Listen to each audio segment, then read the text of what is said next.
ഏവർക്കും നവരസ മീഡിയയിലേക്ക് സ്വാഗതം. നമ്മളെല്ലാം ഏറെ വിഷമിപ്പിച്ച, ഏറെ വേദനിപ്പിച്ച ഒന്നാണ് ശ്രീനിവാസൻ സാറിൻ്റെ വിയോഗം.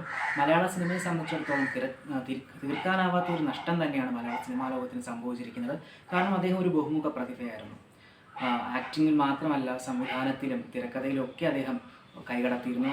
അങ്ങനെ ഒരുപാട് സിനിമകൾ തിരക്കഥ എഴുതിയിരുന്നു, രണ്ട് സിനിമകൾ ഡയറക്റ്റ് ചെയ്തു. അങ്ങനെയുള്ളൊരു ബഹുമുഖ പ്രതിഭയായിരുന്നു ശ്രീനിവാസൻ സാർ. അപ്പോൾ അതുകൊണ്ട് തന്നെ അദ്ദേഹത്തിൻ്റെ ഒരു വിടവ് എന്ന് പറയുന്നത് ഒരിക്കലും നികത്താനായിട്ട് കഴിയില്ല. നോക്കുകയാണെങ്കിൽ 1956 തലശ്ശേരിക്കടുത്ത് പാട്ടിയത്താണ് അദ്ദേഹം ജനിക്കുന്നത്. കണ്ണൂർ ജില്ലയിലെ തലശ്ശേരിയിലെ പാട്ടിയത്താണ് അദ്ദേഹം ജനിക്കുന്നത്. അദ്ദേഹത്തിൻ്റെ അച്ഛൻ ഒരു സ്കൂൾ അധ്യാപകനായിരുന്നു, അമ്മ വീട്ടമ്മയായിരുന്നു. 3 സഹോദരങ്ങളുണ്ടായിരുന്നു.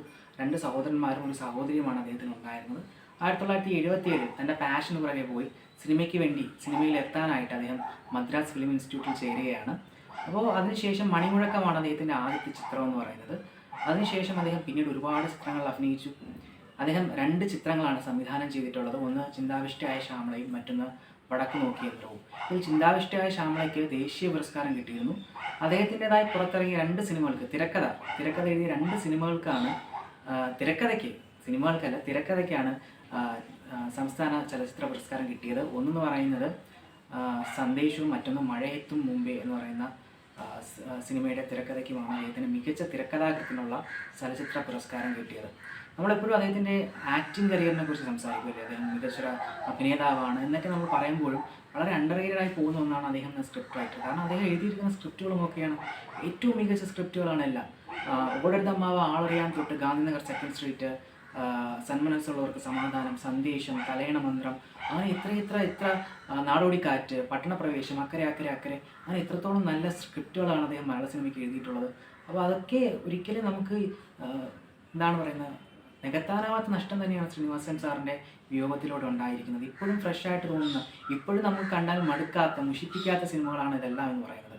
അതോടൊപ്പം തന്നെ അദ്ദേഹത്തിൻ്റെ ക്യാരക്ടറിനെ കുറിച്ച് നമ്മൾ പറയണം. താൻ വിശ്വസിക്കുന്ന നിലപാടുകളിൽ ഉറച്ചു നിൽക്കുകയും അത് തുറന്നു പറയാൻ യാതൊരു മടിയും കാണിക്കാത്തൊരു വ്യക്തിയായിരുന്നു ശ്രീനിവാസൻ സാർ. യാതൊരുവിധ കാപട്യങ്ങളും അദ്ദേഹത്തിനില്ലായിരുന്നു. നിഷ്കളങ്കതയുടെ ഒരു പ്രതീകമായിരുന്നു ശ്രീനിവാസൻ സാർ എന്ന് നമുക്ക് പറയാം. അദ്ദേഹത്തിൻ്റെ നിലപാടുകളിലും അങ്ങനെയാണ്. ഇനി നിലപാടുകളിൽ എന്തെങ്കിലും തെറ്റുണ്ടെങ്കിൽ അത് തിരുത്താനും അദ്ദേഹം സന്നിധനായിരുന്നു. ഈ രോഗബാധ ഉണ്ടായ സമയത്ത് പോലും അദ്ദേഹം പച്ചപ്പിലും കൃഷിയിലൊക്കെ ശ്രദ്ധിച്ചിരുന്നു. പച്ചപ്പിന് വേണ്ടി അല്ലെങ്കിൽ കൃഷിക്ക് വേണ്ടിയൊക്കെ അദ്ദേഹം പുറത്തിറങ്ങിയിരുന്നു. രോഗബാധയ്ക്ക് ശേഷം അദ്ദേഹം വളരെ കുറച്ച് സിനിമകളിൽ മാത്രമാണ് അഭിനയിച്ചിട്ടുള്ളത്.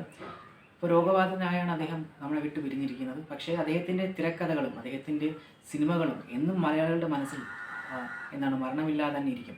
മലയാളി ഉള്ളിടത്തോളം കാലം മലയാളികളുടെ മനസ്സിൽ ശ്രീനിവാസൻ സാറിൻ്റെ സിനിമകളും അദ്ദേഹം എഴുതിയ തിരക്കഥകളും ജീവനോടെ തന്നെ ഇരിക്കും. അത് തന്നെയാണ് അദ്ദേഹത്തിൻ്റെ ഏറ്റവും വലിയ നേട്ടം എന്ന് പറയുന്നത്.